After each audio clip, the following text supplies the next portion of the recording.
Bom, boa tarde, eu sou Daniel Ferreira, eu estou na frente aqui da equipe de Data Science, do desenvolvimento de inteligência artificial do grupo GCB. Estou recebendo aqui hoje Richard Guedes, ele é especialista em modelagem de crédito no Banco Itaú e também é um cientista de dados aqui do grupo GCB também, expert na área de estatística aqui, que ajuda a gente, né?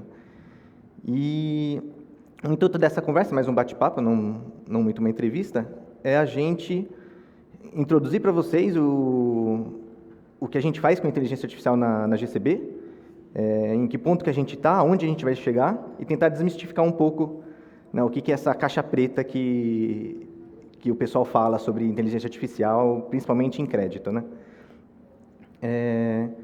Então, um pouco que eu vou começar aqui é explicando um pouco o que é inteligência artificial e o que é diferente de machine learning, né, que é um termo que vem muito sendo conversado, repetido, divulgado aí na mídia, né, principalmente na imprensa. Machine learning nada mais é do que um campo da inteligência artificial. Tá? O estudo de inteligência artificial vem desde mais de 30 anos, já tem gente estudando essa área. Só que o machine learning foi um big step assim, enorme nesse desenvolvimento. Tá? Quando a gente fala de inteligência artificial, um básico, assim, só para vocês entenderem a diferença em estrutura de código disso, é que quando a gente tem um dado, a gente cria um código e ele me dá uma resposta. Né? Sempre foi assim, faz 30 anos. Quando surgiu o machine learning, os primeiros algoritmos, a gente só inverte essa ordem. Então, a gente tem o dado e a gente tem a resposta. Então, quem cria o código é a própria máquina. Né? Esse é o básico de diferença de um para o outro, né? Então, para vocês terem uma noção, quando a gente começou na GCB, o nosso modelo de crédito tinha um algoritmo de inteligência artificial que analisava as notas, os dados que a gente tinha sobre o cliente, nota, sacado, etc. E isso era uma grande árvore de decisão e que no final ela decidia se a gente operava ou não aquela nota ou negava e qual o valor do crédito que a gente dava, né? Hoje, que a gente já usa algoritmo machine learning, essa uma árvore de decisão virou 10 mil. Então, a gente tem 10 mil árvores de decisões que fazem essa análise em cima da nota, em cima do cliente, sacado, etc. E isso em questão de segundos, tá? E dão para a gente uma resposta. Se é para operar com aquela nota, qual a taxa que a gente opera, qual parcelas e etc.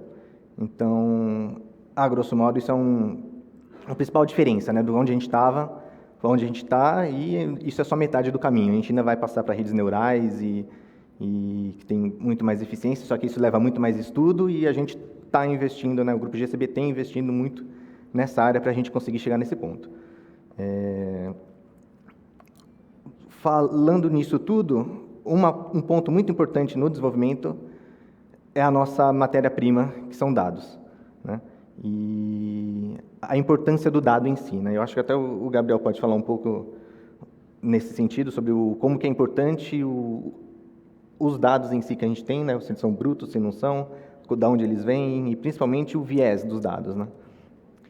Então, o que são os dados, né? Essa é a primeira pergunta que a gente tem que se fazer e qual que é a importância deles. Por que quando a gente vai trabalhar estatisticamente com alguma coisa, não é apenas a gente pensar na média, na mediana, aquelas coisas que a gente vê no ensino médio, coisas que todo mundo sabe fazer, né? Mas que no fundo a importância ela fica escondida.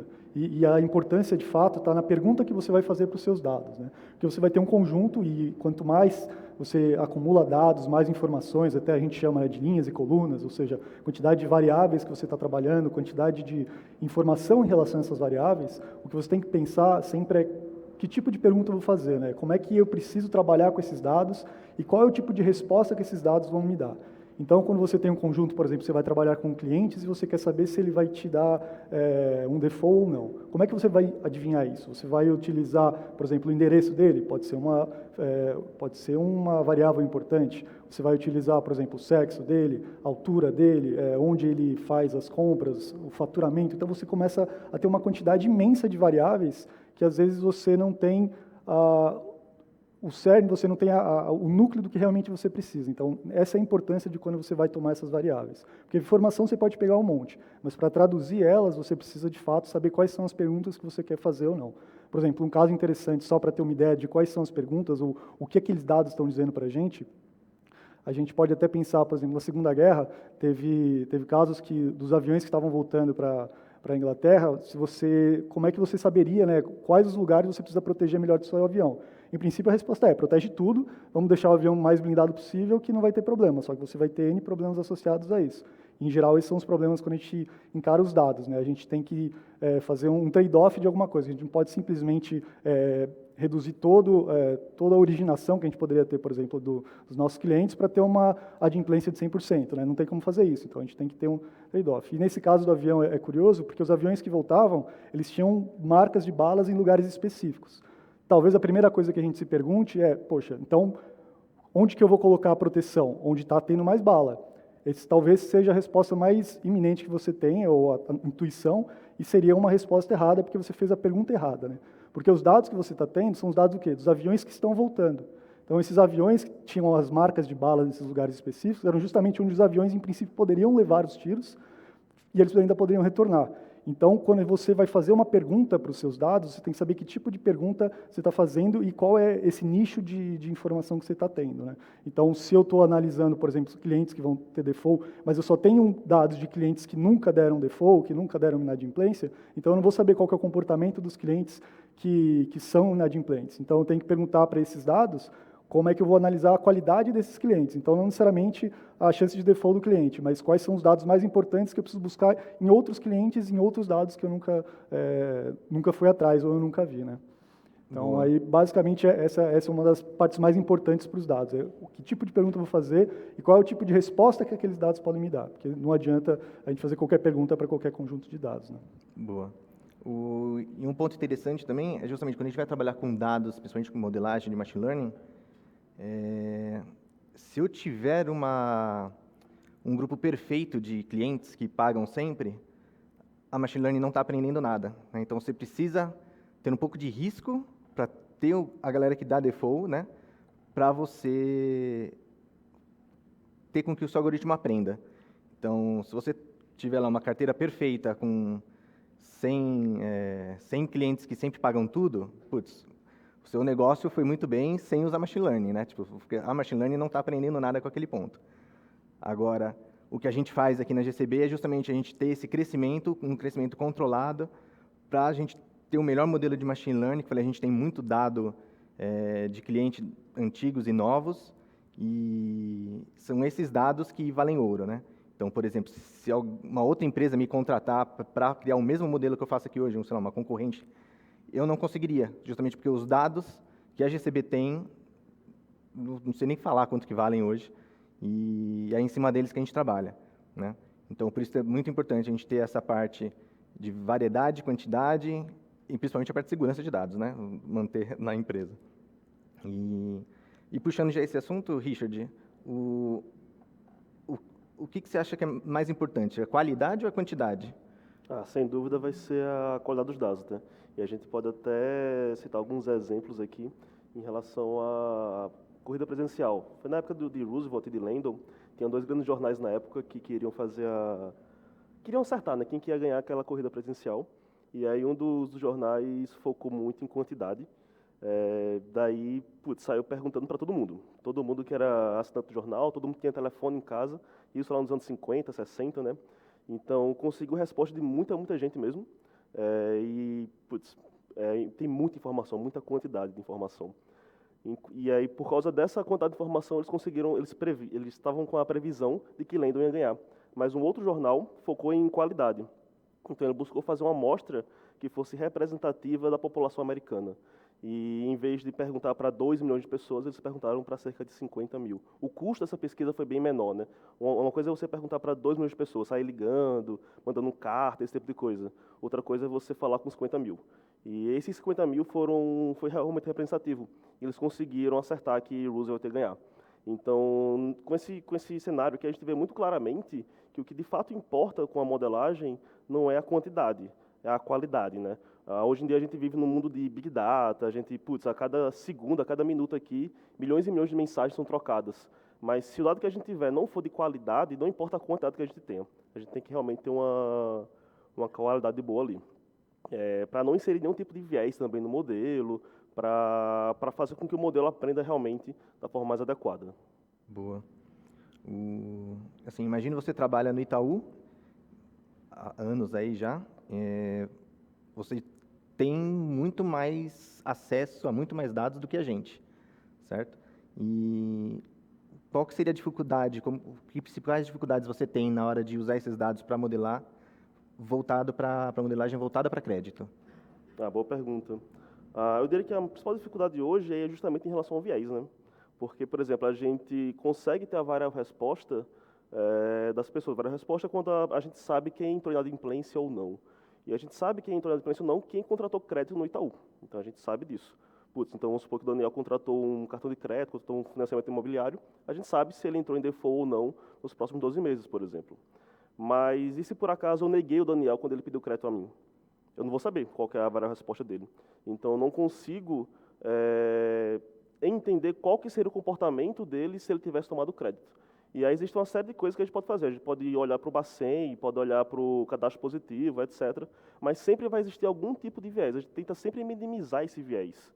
Mas sempre existe algum tipo de viés em relação a gente ter negado o crédito a uma pessoa. Então, eu acho que essa seria realmente a maior dificuldade. Porque quando a gente tem esse viés de negado, quando a gente não insere o viés de negado no nosso modelo, o nosso modelo vai aprender apenas com quem a gente deu crédito. Mas a gente deu crédito baseado numa decisão anterior, baseado em um outro modelo. Então percebe que os erros aqui, ou então os vieses, vão se acumulando. E se a gente não tomar cuidado com isso, a gente acaba entrando numa seara que fica bem difícil controlar. Então é importante ter atenção nesse ponto de quem a gente negou crédito ou não. Boa.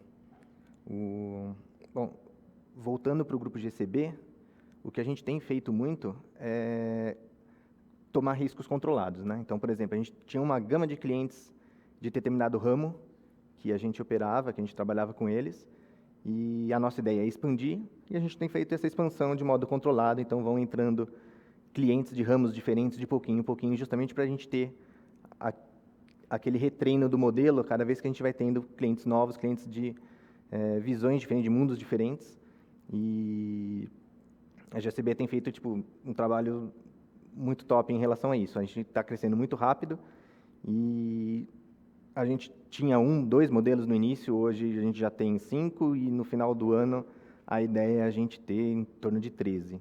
Tá? Isso para a gente poder tirar o viés. Né? Então, se a gente tem clientes do ramo automobilístico e clientes do ramo de varejo, de roupas, então a gente não vai ter o mesmo modelo lidando com decisões para os dois. Então, a gente vai ter um modelo para cada um.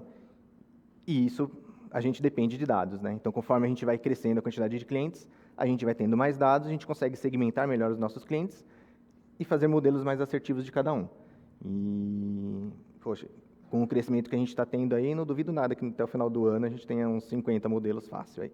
Isso é bem legal. E justamente essa parte de você tomar um risco controlado é importante, né? Porque aí você começa a entender como é que é o comportamento das pessoas ou das empresas, enfim, em relação a tomar crédito ou não, independente do viés, né? Então, tomar risco é importante. É algo que, sem tomar risco, você não consegue crescer, você não consegue avançar, né? Perfeito. E, bom, aqui na GCB a gente tem essa cultura, né? Até o Gustavo já comentou nas palestras anteriores, que é o errar pequeno e acertar grande, né? Então, a gente pode testar muitas coisas diferentes. Em Data Science, o erro não é um erro, porque errando ou acertando, você está ganhando informação. Então, né, o que a gente tem de informação aí de 2019 e 2020 em diante,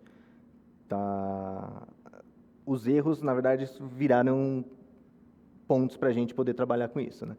Então, é o que eu falei desde o começo. Se você tem um modelo que só acerta, em algum momento o seu modelo para de aprender porque você não tem dados para ele continuar aprendendo. E esse erro controlado que a gente tem tido é o que está fazendo a gente porrar para frente toda a originação e tudo dos modelos. Isso é muito top. Né? E isso juntando, claro, toda a equipe, né? Tipo, o pessoal de produtos aí que consegue fazer a originação porrar absurdamente, o pessoal de tech que faz toda a estrutura funcionar e a galera de data science que faz os modelos aí para criar um ambiente mais seguro de poder arriscar, né? Esse que é o ponto. Beleza? Mais alguma coisa? Vocês queiram comentar? Acho que só é interessante nesse questão de de risco que a gente toma, um risco controlado, né? Até a gente pode pensar de uma maneira científica, né? Até aí, a ciência de dados está aí para isso, para reunir as coisas, né? A gente colocar um método que claramente funciona, porque ele é rigoroso, ele faz as coisas acontecerem porque ele tem um monte de camadas de testes, né? E a gente ter justamente com esse risco controlado, você pensar em absorver informações de grupos que geralmente você diria não, você recusaria, não trabalharia, não daria crédito, mas você pega um pequeno nicho e começa só a testar para ver o que acontece, aquilo, sem que o seu modelo faça as decisões, né? Então é importante, e dentro disso está todo justamente a ideia de como a ciência trabalha, né? Você tem grupos controles quando você vai fazer experimentos, você tenta observar, tirando o maior possível do viés dos seus grupos, né, de experiência. Então, acho que é interessante que todo modelo, todo teste que a gente vai fazer, a gente sempre está tentando trazer junto disso, né? É um risco ali que a gente está colocando para tentar ver informação, mas é como o Daniel disse, né? Mesmo quando a gente erra, a gente está ganhando informação e isso é muito mais valioso no futuro depois, para você montar um modelo ainda mais assertivo do que você vai poder fazer, né? Boa.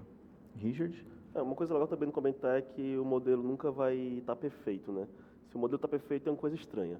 Então, é legal pensar sobre isso, porque a gente vive num mundo muito volátil, né? As coisas acontecem muito rápido, os cenários mudam muito rápido. Então, por exemplo, se a gente está pensando aqui no começo de 2020 e estava desenvolvendo modelos, por exemplo, para concessão de crédito, esse modelo foi altamente prejudicado pelo Covid, pelo estado de crise, né? Então, sempre vai existir alguma coisa nova ali acontecendo na nossa sociedade, sempre vai existir alguma coisa nova acontecendo no nosso mundo, que faz com que seu modelo acabe ficando obsoleto. Aí você precisa, mais uma vez, capturar os dados e fazer um retreinamento e fazer um novo modelo para que ele comece a voltar a acertar, né? Voltar a mandar bem na previsão dele. Então, é um crescimento assim que é necessário. Não tem como hoje em dia você, fiz um modelo aqui, não quero ir para uma outra área, vou ficar nessa área fixa e pronto, acabou, vou ficar só com esse modelo. Não, isso não vai existir. Você vai ter que estar sempre recalibrando seu modelo e isso é imprescindível.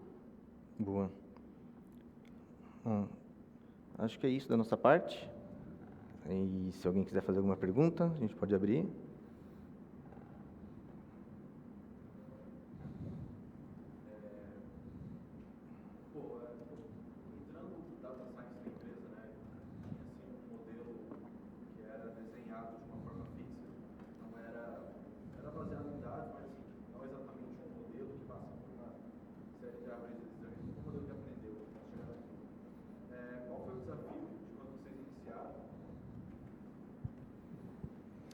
Qual foi o desafio de iniciar essa área na empresa, dado que, basicamente o que a gente fala é que a gente vai treinar um modelo, a gente não sabe o que ele está fazendo, mas a gente está treinando ele para tomar o nosso risco de crédito e conseguir prever isso.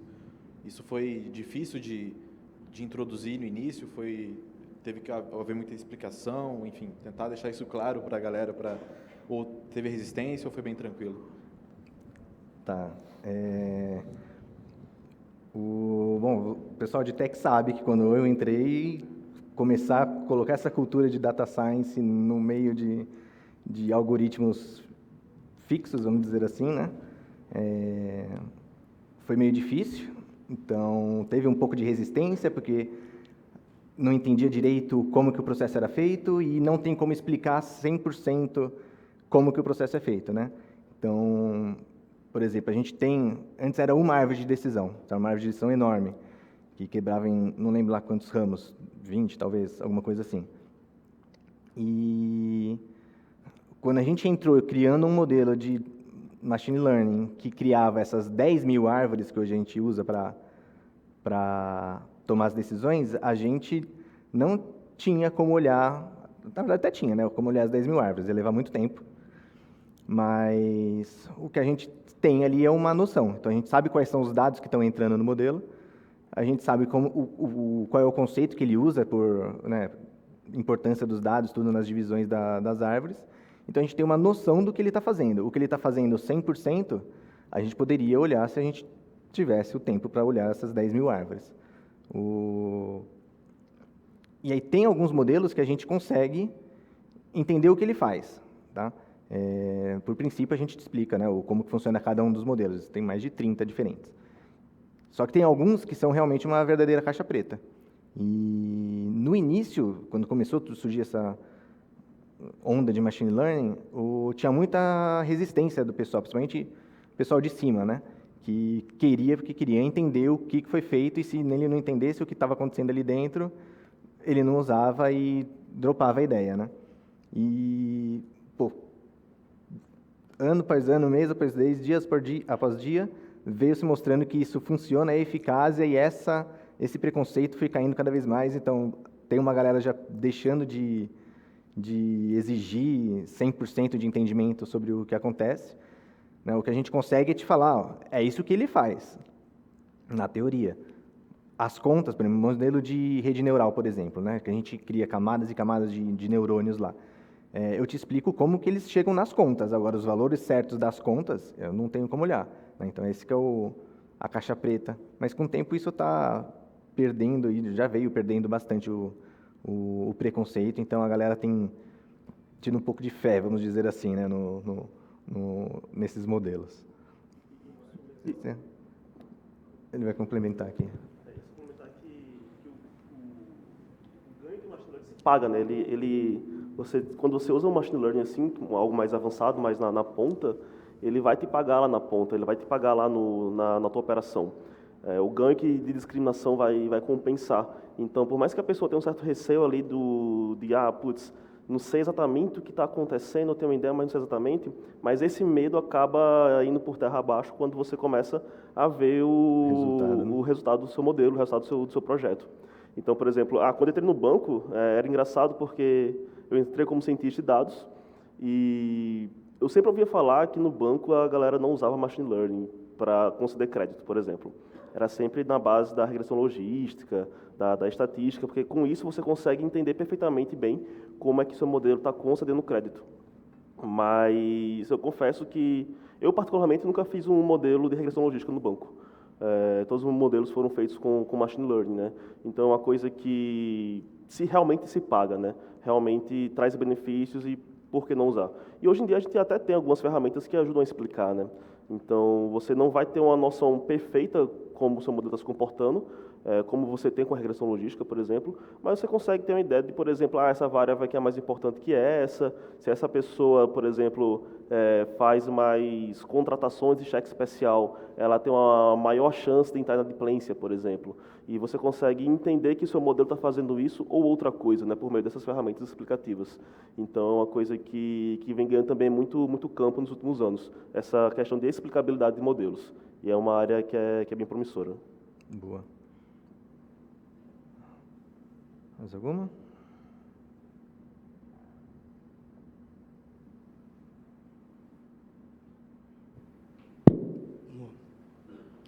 Dani, até para contextualizar a figura abstrata do modelo que é para a gente, para vocês fica bem claro, e eu gostaria de entender melhor. Que eu sei que a gente está tendo taxas de pagamento absurdas, o pessoal está liquidando muito, a gente está exponenciando cada vez mais, a gente está batendo 99%, 100% de adimplemento, né, o pessoal liquidando. Mas o que é o modelo em si? O que ele leva em conta e por que a gente está obtendo tanto êxito, tanto sucesso nos nossos modelos? Tá. Acho que eu posso começar explicando primeiro que tipos de modelos a gente tem, tá?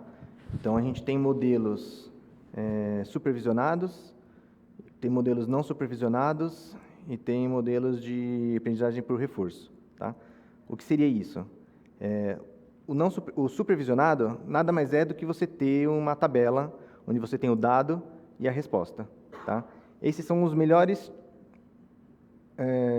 tipos de dados para você trabalhar quando você quer rapidez na construção de modelo, eficiência, porque... e são os mais caros também, né? Porque você ter dado do que aconteceu e qual foi o output, né? A resposta disso, isso é um dado caro, né? Esse que é o ponto. A gente não consegue comprar fora, aí, por exemplo, os nossos dados, né? A gente trabalha com uma coisa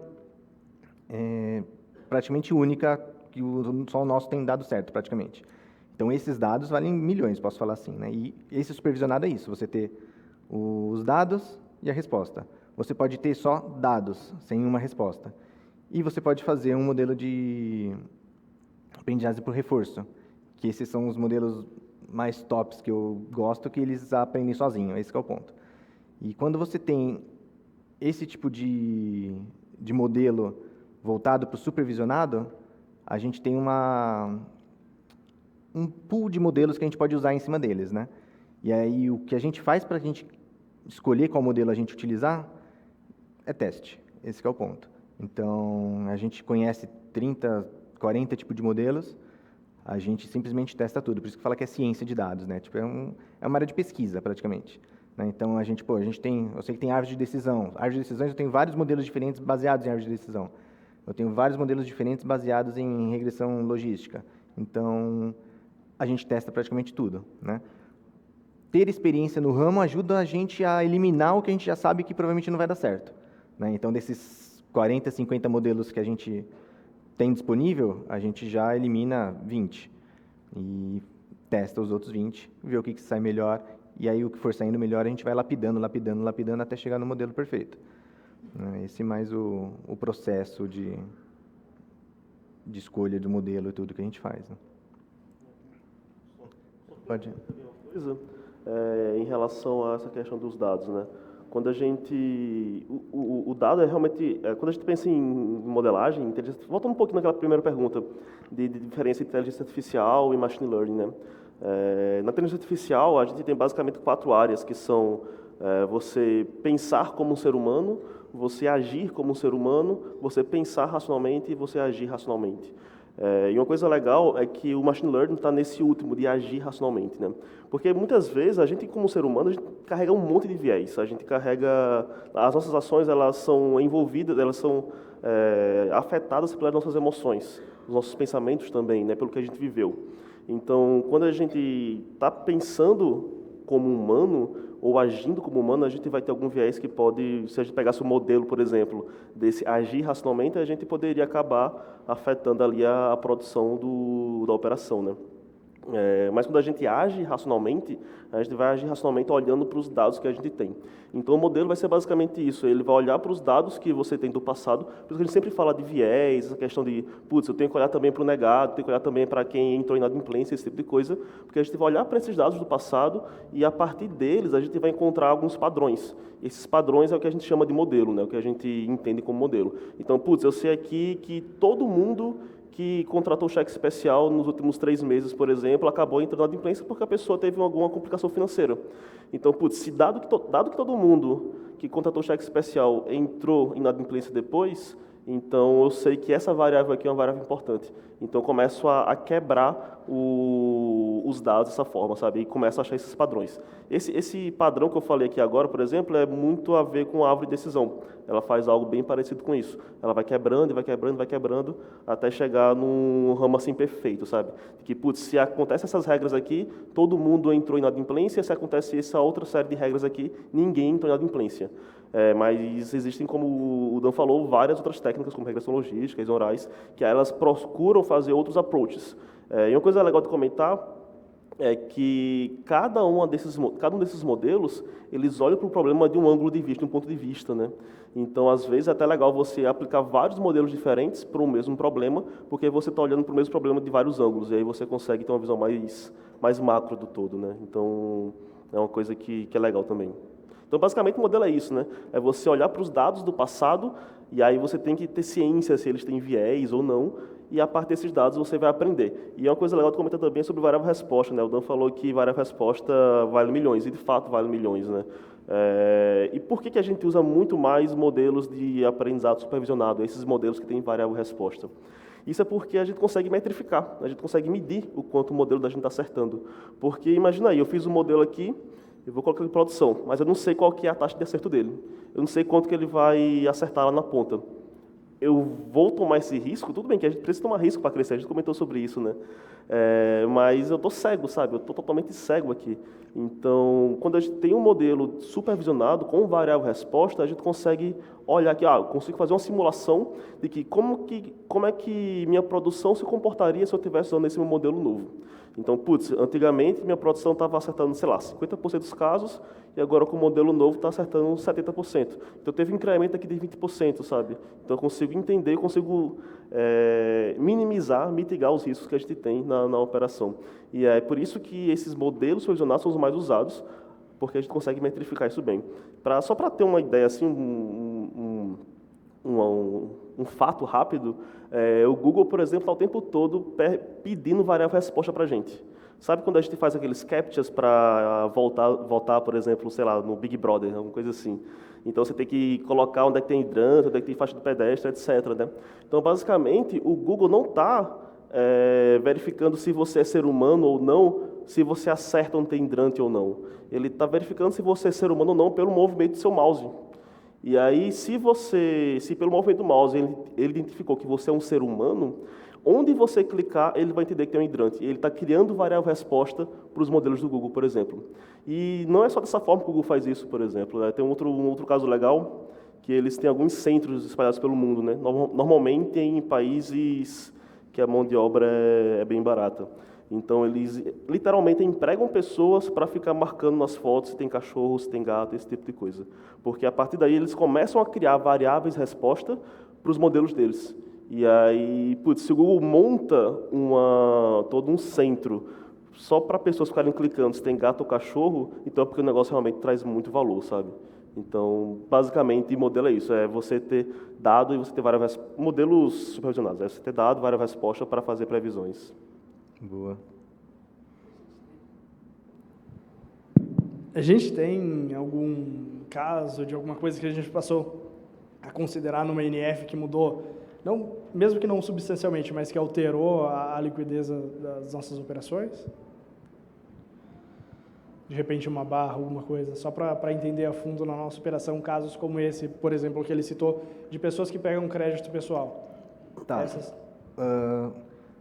Um caso interessante, que é quando a gente vai conversar com outros investidores, tudo, que eles não acreditam no que a gente faz, a gente praticamente olha o cedente. Né? Isso é contraintuitivo na operação de antecipação. Né? Quando você vai falar com qualquer outra pessoa que faz isso, qualquer outro FDIC ou qualquer outro fintech que faz isso, eles olham o sacado. Né? E a gente não, a gente olha o cedente. Então, e isso não foi a gente que decidiu, tá? A gente fez testes com o modelo, então tem informações da nota, informações do cedente, informações do sacado, e a gente viu que depois de testes e testes e testes, as informações do sacado pouco ajudava na decisão ali, se na acurácia do modelo, vamos dizer assim, né? Se ele vai pagar ou não. Então, a gente praticamente aboliu por hora olhar sacado, isso reduziu o custo de pesquisas e tudo, e a gente foca praticamente no cedente. Né?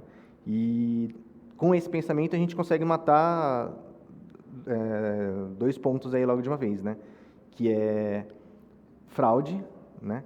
Então, se a gente está focado em olhar o cedente, você acertar ali um caso de fraude é muito mais fácil. E como o risco da nossa operação a gente passa para o cedente mesmo, o sacado acabou ficando em segundo plano por hora. Né?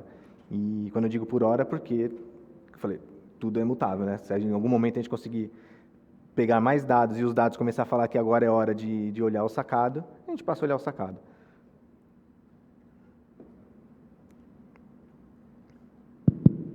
Bom, o Gustavinho chegou a comentar sobre a adimplência em 99%.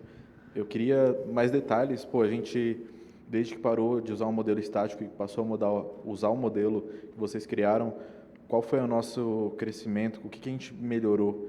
A gente passou a acertar mais? Sim, sim. Um ponto que a gente tem olhado muito, a gente divide muito cliente, vamos dizer, recorrente, né? Que operou com a gente mais vezes e volta a operar com a gente. Então, curtiu adiante, gostou da experiência, então continua operando com a gente, vou chamar eles de clientes recorrentes. E a gente tem clientes novos. Como a gente está em processo de expansão, a pool de clientes novos que a gente procura provavelmente vai ser maior do que de clientes recorrentes. Tá? Então, a gente começou a olhar eles separados. Né? Então, a gente vai ter um modelo para clientes recorrentes, então um modelo porque aquele cliente já é validado, já tem digamos, não é fraude, vamos dizer assim, né? Então, a gente tem uma inteligência de crédito para esse tipo de cliente. Tá? E a gente tem uma inteligência de crédito para clientes novos. Então, a gente já tem modelos separados aí nesse ponto. Antes era tudo junto, certo? E aí, claro, né, fraudes e maus clientes vêm sempre da leva nova, vamos dizer assim. Dessa leva nova, a gente conseguiu aumentar a liquidez aí de 50%, 60% já para 80% praticamente, né? E de clientes recorrentes, já aumentou aí, a gente está 98% para cima, né, por cento. Então, como a gente tem processo de expansão, essa balança está desequilibrada, né? Então, a gente tem mais clientes novos entrando do que clientes recorrentes. Então, em algum momento, quando eu tiver uma operação muito consolidada, isso vai inverter. Então, a gente vai ter muitos clientes recorrentes, poucos clientes novos, e a taxa que a gente cobra dos clientes recorrentes praticamente é muito maior do que o prejuízo que a gente leva de clientes novos, né? Então, antes era tudo uma coisa só, hoje a gente tem essa olhar separado. Eu acho que foi o ponto específico que fez a gente melhorar bastante a liquidez já dos dois grupos em si, né?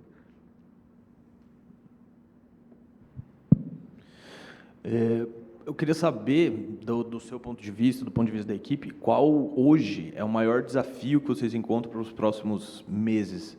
A maior dificuldade que vocês têm hoje, o objetivo que vocês precisam alcançar para atingir o próximo nível da área? Boa. Engraçado que eu nem comentei aqui antes, mas o principal entrega nossa no finalzinho do ano passado foi um score comportamental, né? Várias empresas procuram criar um behavior score, né? Um modelo que olha o comportamento do cliente e tome decisões em cima disso. Então, a gente criou um modelo que nos últimos 2, 3 meses aí tem se mostrado super eficiente, que vem demonstrando consistência da operação dos clientes, então, escorados por faixa, né? Então, a gente deu pontuação para os clientes. Então, ele tem aí 5 rankings divididos entre eles. E a gente tem acertado realmente, a galera da classe S realmente paga 100% das coisas, da classe A está com uma liquidez quase 100% também, 99 ponto alguma coisa. E a gente tem a galera B e C. Então, a gente tem conseguido separar esses clientes através do comportamento e ter validado agora nesses 2, 3 meses, a gente criar modelos utilizando esses tipos de score. Então, esse vai ser um game changer, provavelmente esse ano aqui, né? Então, agora cai naquelas. A gente já está em produção alguns modelos. Qual modelo que é ainda não sei, porque pode ser um modelo de área de decisão, pode ser um modelo de regressão, um de rede neural, um de computação quântica, depois também que vai entrar. Então, a gente criou os dados, a gente validou os dados, estão funcionando, e aí eles vão entrar como input agora para os modelos, né? Então, e assim, é mais ou menos o que o Gustavo falou, né? A gente nunca sabe o que a gente vai estar fazendo lá na frente. Em Data Science é mais curto tempo ainda, eu não sei o que eu vou estar fazendo daqui a 4 meses. Então, dependendo do resultado desse tipo de modelo, a gente já está fazendo ele melhorado ou parte para outro, né? Então, é bem assim o caminho. Entendi. Aí, aproveitando o gancho, para até parametrizar para todo mundo e contextualizar, a área de Data Science é relativamente nova dentro da GCB e, no pouco tempo que esteve presente, já mostrou, como você acabou de falar, um grande avanço na adimplência, enfim. Mas eu queria entender o quanto que vocês veem que a gente ainda tem de caminho para percorrer, no sentido do quanto ainda a gente dá para melhorar, em que nível que a gente está dentro da inteligência artificial como um todo. Tá, isso parte muito na visão de dados. Então, a gente começou a operar, a gente tem um viés ali de clientes, vamos dizer assim, a nossa base de clientes. Então, a gente tem muito cliente do ramo automobilístico, tem muito cliente do ramo de varejo, muito cliente do ramo de atacado, pouco dos outros, né? Então, o principal desafio é isso, a gente conseguir dados dos mais variados possíveis, né? Recentemente, começou o Open Banking, por exemplo, né? Isso é uma fonte de dados que, para a gente, quando tiver 100% implementado aí pelo governo, tudo já estiver funcionando, porque ele está sendo colocado em partes, né? Quando tiver 100% desenvolvido, putz, isso vai ser outro game changer também. A gente vai ter muito avanço com isso, porque a gente vai ter dados do clientes de outras instituições financeiras que a gente nunca teria, né, de alguma outra forma, né? Mas esse é o ponto mesmo, né? Tipo, dados, expandir com cautela e criando clientes novos, ramos novos e aprendendo com os dados. Basicamente isso. Boa, obrigado.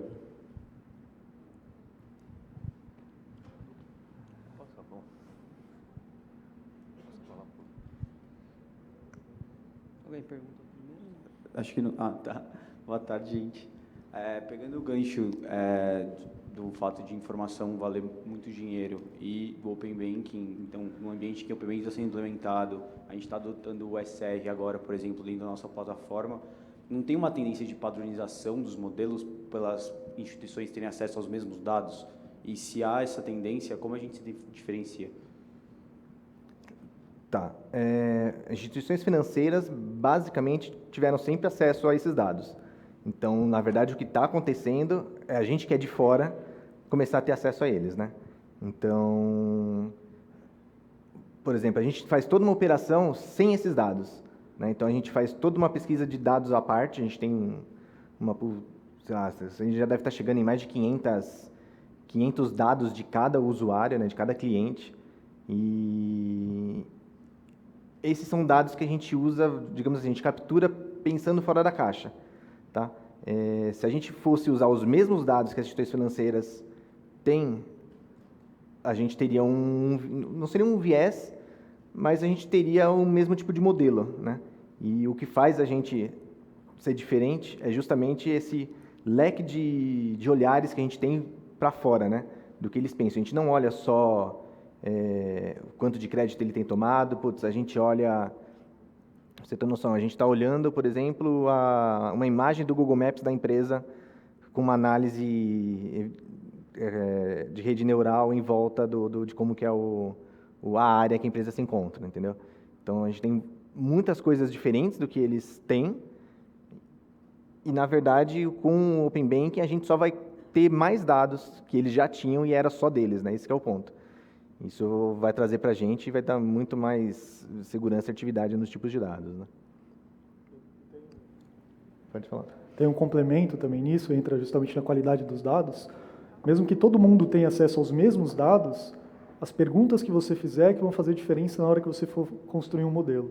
Então, dado a questão de por que o modelo ele tem sido tão efetivo, é porque a gente tem feito as perguntas certas, tem estruturado as coisas de uma forma que a gente consiga focar no objetivo que a gente quer e a gente está fazendo isso da melhor forma possível. Então, a gente escolhe, a gente testa vários modelos, vê qual modelo é melhor, a gente desenvolve os nossos modelos, então não é algoritmo que você vai no Google você vai conseguir, né? Você tem N pessoas na equipe que têm visões diferentes sobre as coisas, então são perguntas que vêm surgindo.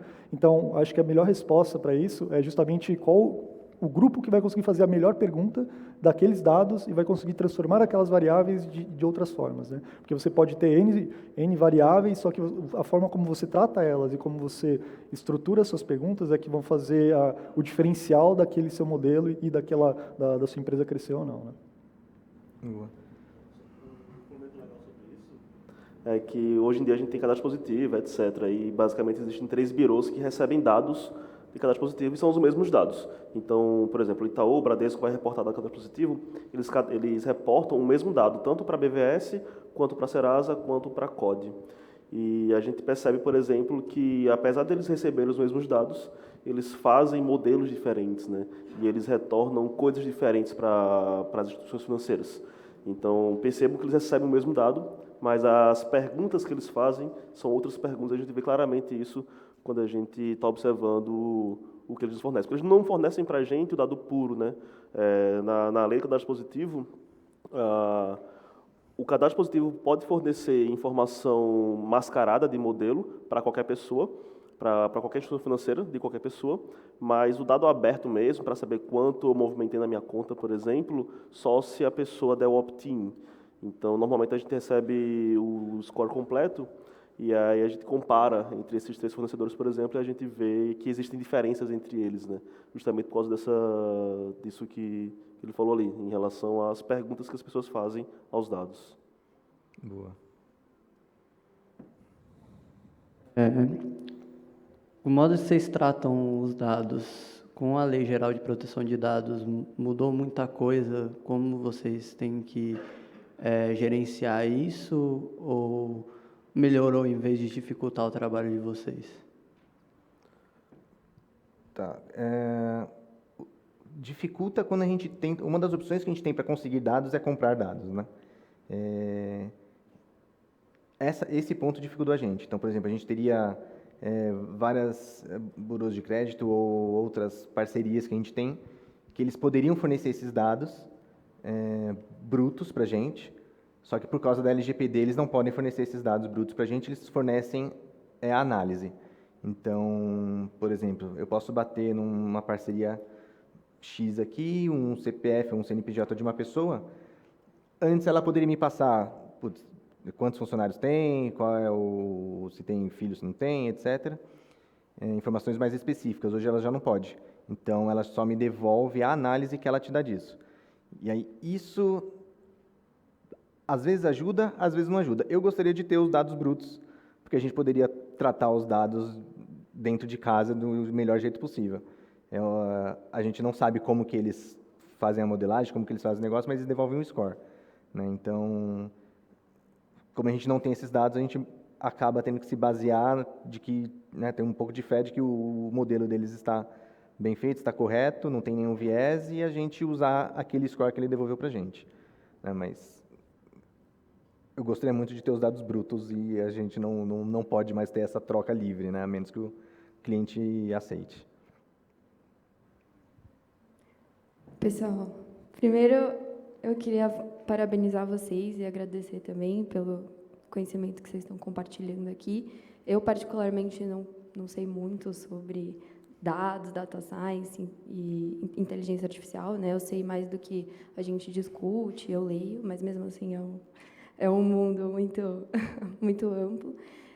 Eu queria entender um pouquinho como que vocês sabem o momento de trocar um modelo, sabem que aquele modelo não está mais sendo útil, ou então quais dados faltam hoje para que aquele modelo fique mais robusto, né? Então, por exemplo, os dados que vocês não têm hoje, não conseguem parametrizar, como vocês sabem quais são esses dados e de onde vocês conseguiriam pegar também?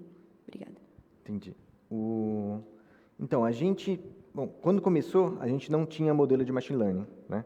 Então, a gente entrar com qualquer modelo de machine learning já seria um upgrade aí na empresa. E a ideia a gente sempre retreina o modelo, né? Então, a gente tem sempre vários modelos sendo estudados, sendo pesquisados ao mesmo tempo. Então, por exemplo, hoje eu posso abrir lá o nosso notebook e te mostrar 7, 8 modelos que a gente está fazendo atualmente. E quando a gente vai trocar de modelo, é quando um deles começar a se mostrar melhor do que o modelo atual. Então, eu até brinco com o pessoal de dev que normalmente eu não canto com 1 ou 2 semanas antes que vai entrar um modelo novo. De repente, eu surjo com um modelo. Eu falo, tem mais um para implementar aqui, e eles dançam lá, se viram no 30 para subir isso. Então, é isso. Eu falo, uma grande diferença na parte de dev para data science é que a gente não faz desenvolvimento, a gente faz pesquisa. Então, a gente fica sempre pesquisando jeitos diferentes de fazer modelos diferentes, e na real é que quanto melhor o modelo que a gente tem, mais difícil é a gente acabar trocando ele em algum momento, né? Se o modelo é muito bom, a gente acaba retreinando com os dados novos, né? Então, por exemplo, a gente tem um modelo que foi retreinado há 4 meses, 3 meses. Então, a gente já tem mais 3 meses de dados que a gente simplesmente vai imputar no mesmo modelo para ele começar a aprender novamente. E paralelamente, a gente tem outros modelos que a gente também vai tentando desenvolver e tentando sempre melhorar o que a gente tem atual. Pode ser, às vezes, para substituir, e às vezes pode ser para tomar uma decisão em paralela. Né, que eu falei, a gente começou com um modelo, mas no final do ano a gente espera ter em torno de 50. Né, então, não é a gente vai criar 50 e ir trocando um por um até lá. Não, é ter realmente 50 rodando em paralelo e provavelmente ter mais 150 sendo treinados também em paralelo, né, 3 para cada um, por exemplo. Certo? Mais alguém? Então, acho que é isso, pessoal. Ainda mais porque falta 15 segundos. Paulinho, depois pode reclamar do tempo, hein? Foi perfeito. A gente vai então encerrar aqui para a gente já começar o preparativo para a próxima. Fechou? Beleza, gente. Ó, 0.